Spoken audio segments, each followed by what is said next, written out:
Sandra Vanderlei. She is a guest on the show this week. And I really wanted to chat to her. We knew each other. We were both in a group program a little while ago. She's, first of all, just a really wonderful, lovely human being. But she's had a really fascinating business journey. And I wanted to chat to her about a few different topics. And I was laughing when I was recording the show with her because I was like, we go broad on this show. We don't just stick to one thing. And we talk from everything around manifesting. Like, she's had some massive quantum leaps in her business. We talk a bit about manifesting, about the stuff that's helped her make huge leaps forward and what it is that she does. We talk about money mindset, and we also talk about copywriting. So Sandra's business is called Damn Copy. She writes copy for online business owners. She also has a template copy shop where you can get some of her templates for much less than the custom price tag, and they're awesome because I've used them before. And we're going to talk about some tips for when it comes to you writing copy in your business, because as an online coaching business, all of the words that you write is technically copywriting, and I think it's a skill. It's a whole new thing to learn when you start and grow a business. And she's got some absolutely fantastic tips. So continue to tune in. I hope you enjoy this interview as much as I do, and I'll see you on the other side. Hi, Sandra. It is lovely to be chatting with you here on the Wholehearted Business Show. I'm very excited to chat about all sorts of different things with you, but I thought it would be just fun just for you to tell us a bit about yourself, a bit about your business journey, because I know it's been a bit of a windy one, and yeah, just tell us what you're all about, basically. Awesome. Thank you for having me. I know I should probably be prepared for this question, and I'm always caught off guard. So I'll try and do a very condensed roller coaster version. After I finished my master's degree, I realized I didn't want to work in a 9-to-5 office job. Like, that whole life was a lie. I wanted to be able to work remotely. So I ended up registering at the Chamber of Commerce after 2 bad application experiences. No, done. And I didn't really know what I was going to do. So as most people do, I started doing web design on Squarespace and general marketing stuff, because most clients, after getting help with their website, would ask me hey, can you help us do our content marketing? Help, we need a newsletter. You need all of these things. And that turned into kind of a retainer-based model. I don't want to call it a VA, but it worked very similar to what a VA would do for a lot of people. And that was really great, right? Because the money was decent. It was easy to sell. It was consistent. That reliability and that predictability felt really good. And then at the end of 2019, I decided I had enough clients and enough clout and enough sort of stable income that I could become a digital nomad. So I hopped on a plane, one-way ticket to Hawaii for 3 weeks. Lovely. Because I thought I was big into, I followed the surf competitions a little bit, and they have the biggest one there. And I thought what would be the most outrageous, fun way to kick this off? So I flew to Hawaii for Christmas, saw one of the best surf competitions in the world, then flew to Australia over Christmas. Secret travel hack: fly on Christmas if you don't mind, because it's so cheap. Seriously, that flight was $200. It was insane, and it's 12 hours or something. So I came to Australia. That was when Australia was having bushfires. So so that was different, and I was new in a city. A lot of people are there on a working holiday visa. I was there running my company on my computer at a WeWork. And I couldn't really find how I fit in. The pandemic was not a thing yet at that point. My friend was in Bali, and she kept sending me photos because she goes there for the winter, and it's fuck it on a Saturday. I'll see you next week. So I booked a flight, because from Australia, it's how we go to France pretty much, being in Europe. So I got there. I caught dengue fever, which is a tropical disease transmitted by mosquitoes. And there's not really a cure, and some people don't get really sick. Other people have had it before, and you might get a worse reaction, and it's not really clear, but I got a pretty bad reaction and ended up in the hospital. And after that, your body just you've basically fought off a massive infection. 1 in 5 people actually dies from it. So it's pretty, or 1 in 20. I need to there's differences, but it's not a little cold. Let's say it like that. So that was scary, because that was at the point when the pandemic became a thing. I got really sick with something else, and the border to Australia closed. So I was basically in Bali, or I had to go home. And my original plan of working from Australia and traveling the country for a year was out of the window. And it took me a good 6 months to feel fully myself again. For a long time, I could shower, eat breakfast, take a nap, work for an hour, eat lunch, take another nap, and that was kind of my days. which was as someone who's always been lucky enough to be very healthy and like never really struggle in that whole area, that was hard. And also Yeah. like relearning how do you take care of yourself through something like that. And to be fair, when I just arrived to Bali, I hadn't been there in 10 years and I hated it. It was like, it was busy, it was loud, it was Yeah. gross, the tourists, like I thought it was pretty awful. And then the pandemic happened, the islands emptied out, financial struggles became a real thing for a lot of people there. And I ended up deciding to stay, also because I felt like the weather and the way like the food is straight from the land onto the table, that was good for me. Flights were tricky, and it was also this thing, if I went home I would have been stuck here. So looking back, that was the luckiest sort of situation to be in. And then by the time I finally felt better, I realized I really hated my work. Like I didn't want to do it anymore. And it's this thing where sometimes you need that big thing of, oh, if this is not it, what next? And having like a brush with hospital and potential really worst case scenario dying young, I was like, I need to sort this out, because how we spend our lives is what we create. Yeah, definitely. Yeah. So like I was on a struggle bus for a little bit, but also I had like just enough money to have a really fun, good kind of life in Bali. There's great people, entrepreneurs, crypto. It's a whole scene, and you can be sitting. And the funny thing is, half of them they came there and they decided they want to be self-employed. So now they need to figure it out. And the guy on the left might be a crypto millionaire from the first, if like that has happened to me multiple times. We're like, what'd you do? Oh yeah, crypto. And then it turns out they're like multimillionaires. It's ridiculous. Like Bali is weird. It's very, you cannot tell, like you cannot guess which is which. And I built friends there. And I decided at some point when I stayed that I had to commit to making relationships and friends and steady places. And then I got into visa trouble. Yes, I can remember that. At first I didn't want to stay. When I finally committed to staying, it became a massive legal issue that I don't want to go into too much, because I don't want to get banned from Indonesia forever. So let's not go there. So I ended up coming back to the Netherlands in June. I want to say this year, but like in 2021. And I still hated my clients. I didn't want to replace them. I wasn't marketing very much. I was just, I live in Bali. I don't know what I want to be doing. I can afford the things I want, so whatever. Yeah. And I came back with 80 euros in my bank account, and that was it. And all the while I had this niggle that was like, I just want to write more. There was this very quiet little thing inside us. I just want to write more. Like words are my sort of love language, my thing. If you're into astrology, I can send you my birth chart. You'll get it, right? Like my birth chart tells you that this person needs to be a writer. And by then I've had 4.5 years of experience. So I had all these online business friends. And I floated the idea of doing like a copywriting service. And I ended up doing just sales pages initially. And that I love doing it. Lots of people hate doing it. Find a niche like that. Yes. Like, that's a really good point. Something that other people really don't like doing, but you do. But they're more happy to pay you to do it. And then we can get into why that's such a good sort of place to be and what I look for in a little bit. But that just exploded. And within a few weeks, I decided to build its own brand or its own home for it.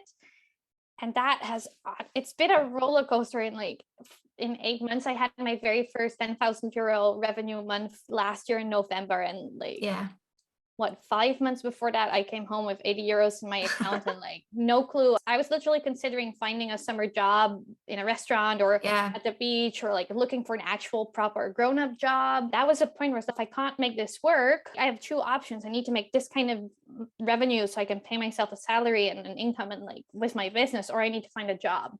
By January 1st. That was the ultimatum I gave myself in July. And that's now incredible. Here we are. Yeah, it's incredible. And I think I'd love to ask you a bit more about that kind of the mindset stuff behind that. Because I think, we had a quick chat before I hit recording when you're talking about manifesting and quantum leaping. But in terms of, just aside, because I am going to talk to you a bit about copywriting, because I know a lot of people who are listening are going to be really interested in any tips and stuff and any advice you've got around it. But I think in terms of just that huge, massive shift in such a small amount of time, can you identify anything that you feel has helped facilitate that? It's a lot of things. I have been in Denise Duffield Thomas's Money Bootcamp for a long time.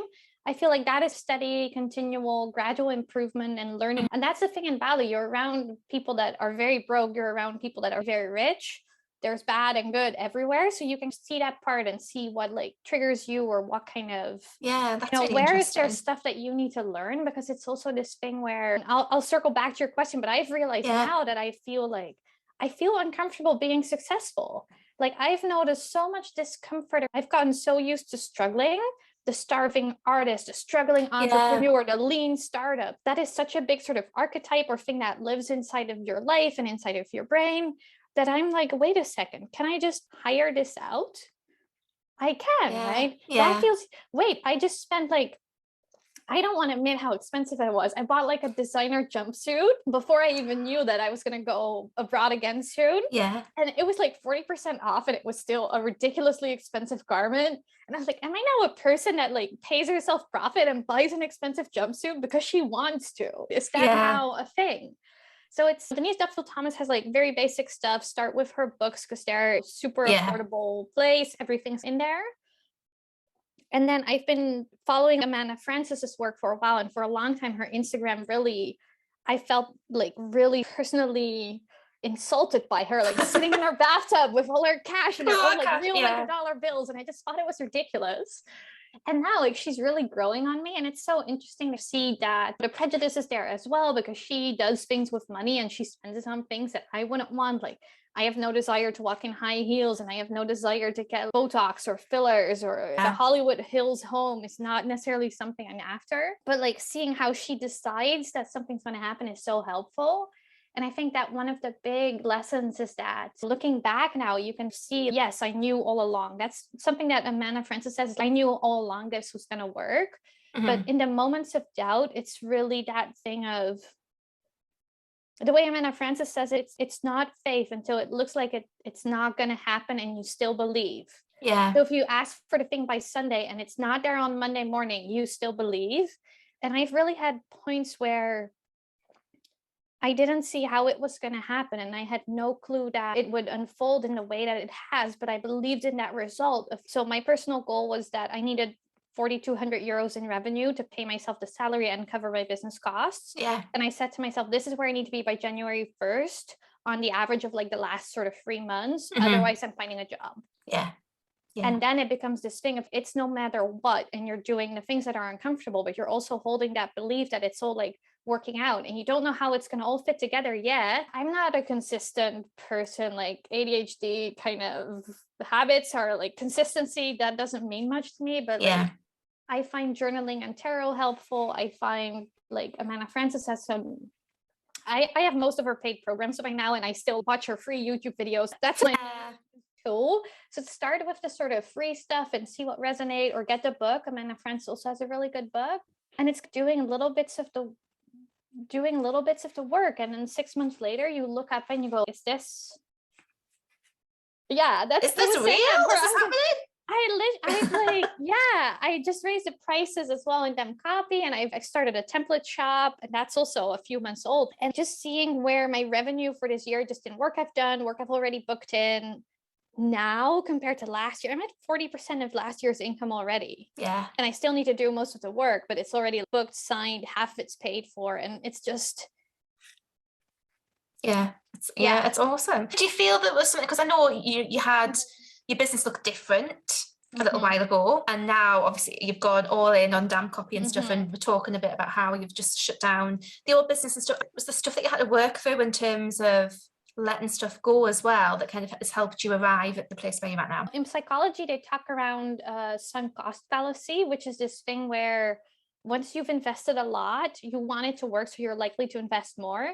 And if you've ever had a local municipality project, if they want to change like the local square and it's already 50,000 pounds over budget, they'd rather spend like 20,000 more to fix it, or like 100,000 more to fix, rather than admit like, hey, this was a waste, we need to like cancel this. I had to get over that hurdle of, I've done so much work, I've put so much love into this.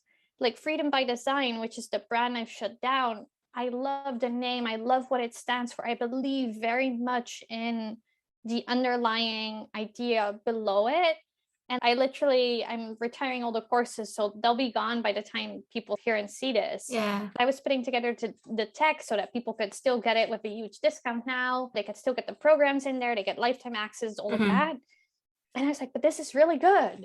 Yeah. then I really like, shouldn't I like dive back into marketing it? And it's partially an inner knowing, but it's also a logical thing that if you find something that you really enjoy doing, there's such a strong market for. And if you want to talk around pricing, we can. I feel like I still have a lot of room to increase my rates there as well, Yeah. which means that, you know, the service could still probably double or triple in price and still be a good, valuable, highly sellable thing. I've got a template shop that's slowly taking off and making organic sales. Like, what I could achieve by doubling down there, you have to, like, there's no, like, it's not really a choice. And it's also this thing of, at some point I want to write a book. That's great. I've done the things, I've got some ideas, I've got some book titles, I enrolled in a program to help me, but I also need to make time to sit down and write and decide that's the thing that's happening. And I feel like I was really split into two. I felt guilty towards Freedom by Design because I wasn't giving it attention, and it deserves attention. And maybe hopefully by me like giving it back, that means the idea and the mission goes to someone else that can do it more justice. That's my hope for it, at least. Yeah. That's amazing. That's awesome. Yeah, but it's been emotional this week. I bet, it's only Tuesday, but it's like, it's been a roller coaster. Yeah, no, I think that's really interesting. And I think what you were saying there around, there's that kind of trust and faith, isn't there? Like you said, that it's going to work out. And I love that you set yourself that January the 1st, if it's not working. Sometimes it gets you a bit out of your comfort zone, because it can be really easy just to coast along. And sometimes you need that bit of a push. You give yourself a big, juicy, kind of slightly... I really didn't want to find a job. But I think it's interesting. So I've had months where I've thought, oh, fucking hell, things are really difficult and it's really hard and clients aren't showing up and it's just, and then like within a few days, things can shift so quickly. It's incredible. And I think money mindset does play like a big role. And I'm in Denise's money boot camp as well. So that's definitely something that's been swimming along for, God, I think I joined in 2015 or something. So ages. So it is really interesting, I think, the money mindset side of things and how we bring that in. But let's get on to copy, which is what you do now, where you do fantastic copywriting for people in online business. And as I was saying, a lot of the people who listen to this show are coaches, people who are new or who are further along, all different kinds of stages. And it's something that with people on websites and stuff when they're starting out, and it's something that everyone finds difficult is copywriting. And it's such a big, you know, for people who have never been in online business, who just coming from like a corporate background or a completely different background, I think the skill of it can be quite overwhelming. So I was going to ask you, have you got any kind of advice for people when they're starting off with, because everything's copywriting, isn't it, in business? Like Instagram there's some words, everything is words. So the main tip I have for any bit of copy, and I feel like this is especially useful for coaches because very often the outcomes are so vague and general. It's like, how can you be more specific?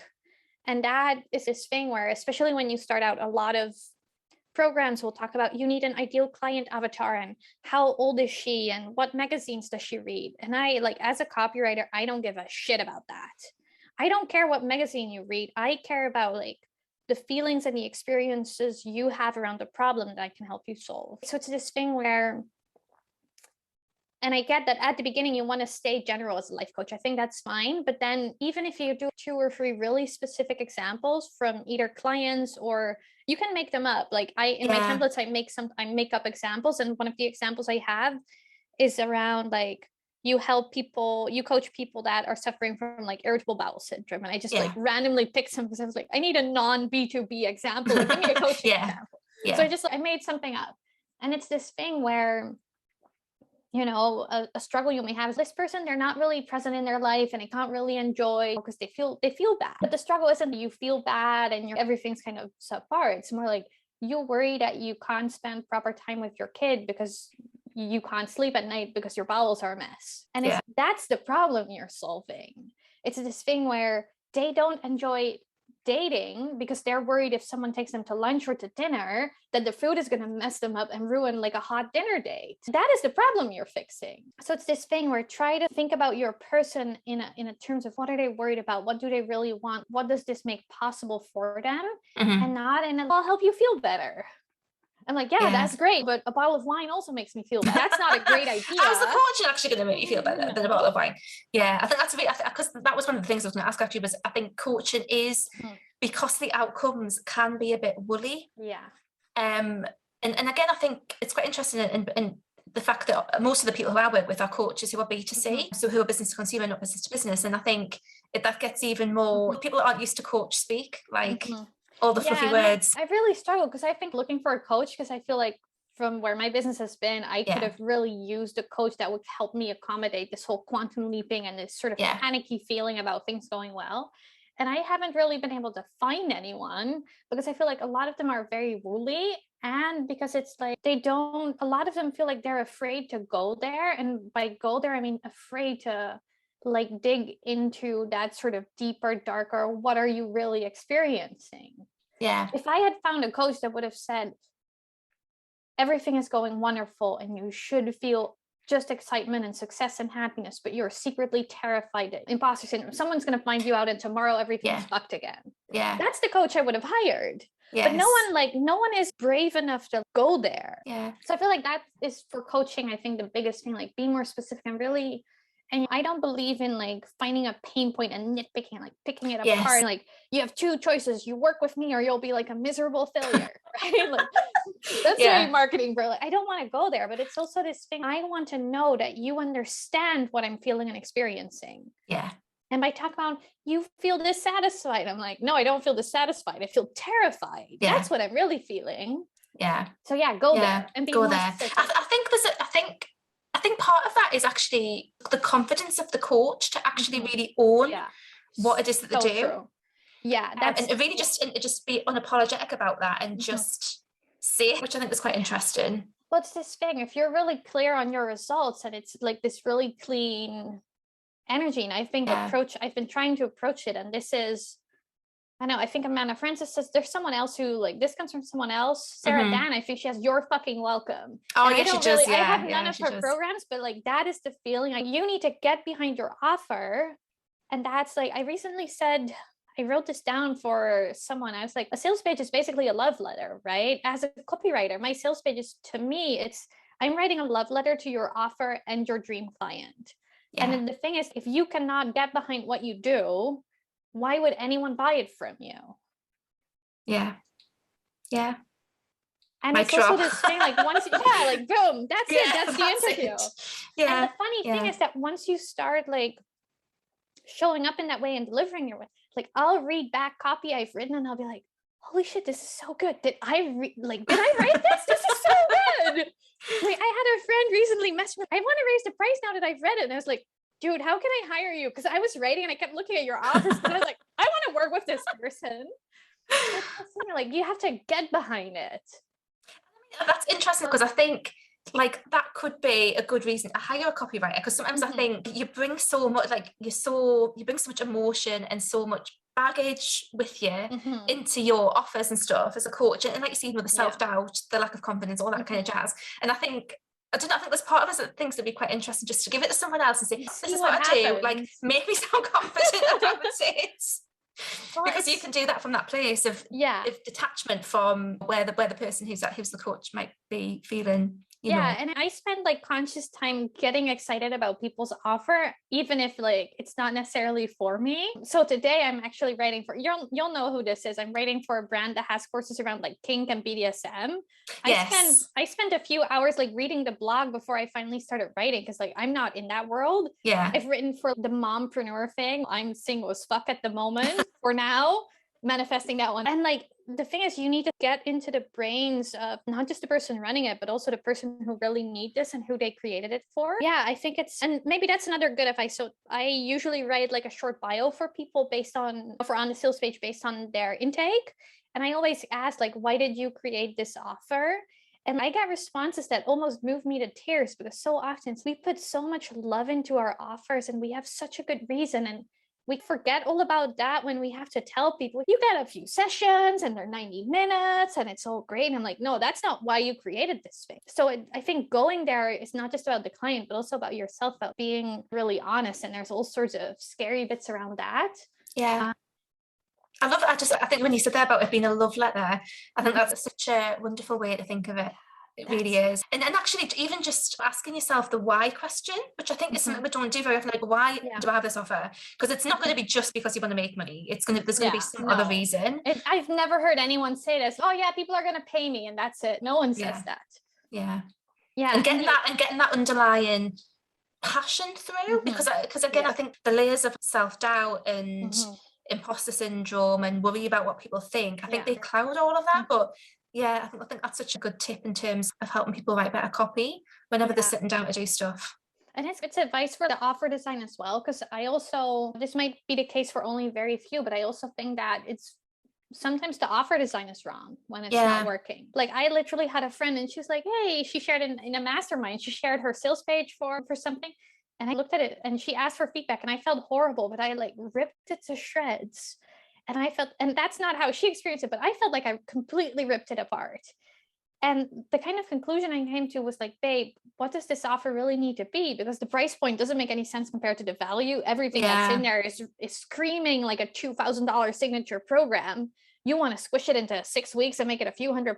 Come on, what is this really? Yeah. That's interesting as well, actually, that there's like a mismatch between what the people are trying to make the programs make it's not. Yeah, it's also like, why is this thing where we were talking about the program that I'm currently working on, which in my brain started as like a tiny little thing with a few life trainings and now I'm like, this is actually a really big program. Do I want to go there? Do I want it to go there? Because this is probably what it needs to be, but do I want it to be? So it's also that why question isn't just for selling it, but also in the creation. Do you really need all of these bonuses?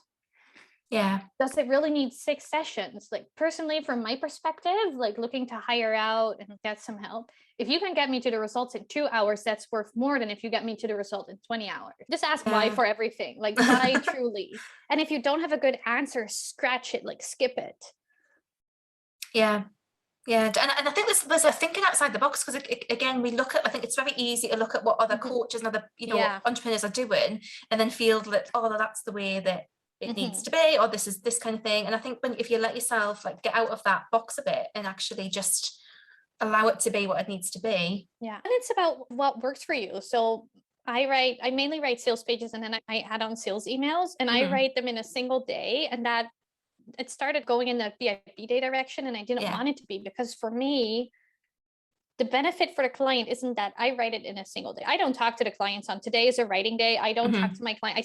They get an automated email on the day that I'm like writing and not lying on the beach. And the next email they get is me with their copy and a walkthrough video and like the whole shebang. The thing is that I don't do stuff until the deadline is there. Yeah. So you need to book in a writing day, because that means this is your deadline for delivery, which means that today I'm writing this thing, hell or high water, sick, happy, sad, it doesn't matter. Today I'm writing this thing. So it started as a thing that really works for me. And then I started like researching everyone else, and a lot of them, they have a writing VIP day. Well, they will write content for you, and they're kind of vague about what you actually get, or they write a sales page, but it might get delivered a few days later. And I'm like, as a client, I'm like, I'm hiring you, but I don't know how many blog posts I'll get at the end. That just doesn't make any sense to me. It goes back into not being to being specific, doesn't it? Yeah. And not being wishy-washy about stuff, especially about results and outcomes and stuff. And it's this thing where I get that there's a creative process, and some days, like I've had a sales page recently where it took me all day and I couldn't get there, and it wasn't working, and I had to write sales emails, and I had to come back after dinner and like finish writing, and because it wasn't getting where I wanted it to be. That happens. And I have sales pages where I sit down, I write for 2.5 hours, I proofread, I'm done, work over. And I'm not like, the client shouldn't be paying for that sort of difference, right? Yeah, I get what you mean. Yeah. So like, I think outcomes, and that's tricky to translate to coaching, because outcomes are very often, they're highly dependent on your clients. They're highly dependent on what you do and how much work they put in. So I imagine that's tricky. I think sometimes the best thing that you can do around it is think of like typical outcomes or expected outcomes, because like you say, everyone is different, especially with coaching. But yeah, I think for people having that, being able to really drill down to the actual results and outcomes and stuff is so helpful, because it's really difficult to do that in coaching sometimes. Yeah, and also maybe normalize that results differ. So let's take like a health coach or a weight loss coach, something around that. Like A result could be like, hey, you didn't lose any weight, but you started a regular workout regime and you feel better. That's a good result to get. Yeah. So I also feel like display sort of different levels of results or different types of results, where like not everyone's results are going to be the same, and that's okay. That's normal, I would say. Yeah. No, definitely. Yeah. I think I suppose it comes down to honesty and transparency a little bit as well in your copywriting, doesn't it? Well, there's an element of that, isn't there? Bring that in where we're not like just talking a load of bollocks and promising all sorts of random shit. I find being like obnoxiously really honest works really well. So I used to have a sales page, and I literally it was the first program I created. It was a big course. I think it's amazing. It's not for sale anymore. All around like how we handle money, like the practical part, because there's tons of money mindset, but no one actually tells you how to forecast your income. Yeah. So I built something around that. It's great. It could have been my signature thing if I wanted it to be. I had a section there because it has 8 core modules. It was made with help from my friend who's an instructional game designer. So she helped me make it like a program that flows. I literally put, there are no bonuses because this is a complete program. I'm not going to pretend that this 12-page PDF is worth like $297. People loved it. I got so many messages like, hey, I love what you're saying about bonuses. I think that's interesting because it's almost like it in people's minds, it disrupts what they're used to seeing. Yeah. So no bonuses. So for health coaches, and if you think about how typical health coach might sell their stuff, or the things, the way they might talk, or the stuff they might say, I think disrupting that is quite a good strategy, isn't it? Technically, honestly. So if you're a health coach and you're listening to this, I'm going to give you a freebie right now. Use the headline, "You won't lose any weight if you work with me," and then go from there. I feel like that it's that sort of thing. Like, how can you do the opposite because the mainstream isn't working? Right? What's that whole thing around 90% of the people aren't really successful, so don't do what the 90% is doing? That's really interesting. Like, look for it. And it's also this thing where it becomes interesting, right? Because the conversation starts from the whole like, this won't make me lose any weight. What will it do for me? It gets people reading, because I think so many people have got such short attention spans. People scan read like everything. Yes, but also if it's interesting, people will read it. Is it, I mean, from your point of view as a copywriter, is it getting that hook? Is it getting that headline to draw people in? I think it's getting everything right. Like bold headline. I was hoping there was going to be something easier. This is like not great to hear. Obviously, no. I think a really good headline will help. It's this thing where if I wasn't interested or I wasn't sure, I just randomly stumbled upon it, you need to catch my attention. A bright design that speaks to me, like you know what I want in a coach? I want like a badass business coach who's got like hot pink and black and graffiti instead of all this pastel stuff. Like, I know everyone loves their pastels, but that's the power of branding, though, isn't it? In terms of like pulling in the right people. So it's this thing. Part of it is also once you get more experience, because now looking back, it's like it went so easy for you, but that's with 4.5 years of experience that kind of builds and comes together in ways. I love alliteration in things, and I'm writing a sales page now for something, and I've got like, for if you love your craft but hate your clients, and that's that thing that hooks you as a service provider, right? It's that thing where you need to recognize them and surprise them. So if you can find a way that is like I talk about my copy not as in it's amazing. Hey, I write sales page copy that doesn't suck, right? Which is like the opposite. Like, of course you want copy that doesn't suck. So it's this thing about how can you grab interest. On the other hand, it's also, I've bought things with crappy sales pages because they were a thing that I needed. So I feel like for coaches, it's not necessarily just get more specific, but also that getting clarity about what is the problem that you really solve for someone. Yeah, it all needs to work, but it's this thing where I would say look at sales pages that you really love, that you and see how they do it, and not in a copy their sentence structure. I'm always really careful around things I consume because I don't want to inadvertently steal people's stuff. But like, what do you love about this? When you buy something, why did you want to buy this course and not the alternative? Why do you, and especially if you end up getting the more expensive version, why this one and not that one? But yeah, it's a craft. I don't want to do the whole self-promo thing, but like, go for it. I was going to ask you anyway. I've had people tell me like, I'm just going to hire you for this one. And I just tell them like, yeah, and then you can steal all the good ideas and reuse it. I tell people like, hey, I know you're getting these emails for a flash sale, but reuse them for regular promotion. But yeah, it's a learning process. And the thing about writing is that the more you do it, the better you'll become. Yeah, I think that's such a big one, definitely. I think you start to find your voice a little bit as well, don't you? someone doing stuff. But yeah, that's really cool. Final question for you, which I ask everyone who's a guest, and that is, what is your version of success when it comes to life, business, and everything? I've had this question before and I love it. To me, it's a good place, good people, good food, and good money. It's all of it. And we've talked about manifesting, and part of me's like, oh, private airplanes, own my own island. But like, none of that really matters if you're on a private island by yourself. For 2021, I read The Desire Map by Danielle Laporte. Oh yes, I'm a massive fan of that. Okay, so like I only half finished it and I couldn't figure out, I hate being constricted. I recently put a quote out that's, I'm a writer. Like, I don't have a word of the year. I have a thesaurus, right? Like, it's so silly, but it was hilarious. So for 2021, I had that, I wanted to feel like tuned in and turned on, which means that I follow my intuition, but also like that creatively turned on creator space. Yeah. And this year I feel like I just want to feel like ready for more has been one of the things. So yeah, just ready for more. Like, I'm open to miracles. I'm ready to be happily surprised. I want to keep blowing my own mind. Yeah. I think that's my version of success, is where I get to do creative work that I love, be paid really well for it. And the big thing is that I need a little bit more of a work-life balance. Like, a lot of things have been closed down too, so that makes it very tempting to just live in that online business space only. But I want to go get my butt back into the Pilates studio kind of situation. Oh, that sounds amazing. Thank you so much, Sandra. Where can people find you online? So you can find me on damncopy.co. If you need help copy, that's also where you find the templates, how you can hire me. You can always message me through the website, or maybe easier on Instagram. So I'll have her link my handle, because I'll link annoying Dutch all name. Things. But yeah, chat to me on Instagram, ask me questions. I have boundaries around free advice, depending on who you are and if we know each other. But yeah, no, ask me questions. Tell me what you thought of this interview. If that brings up anything, if you want to share a story, I think there's been loads of really juicy little takeaways there.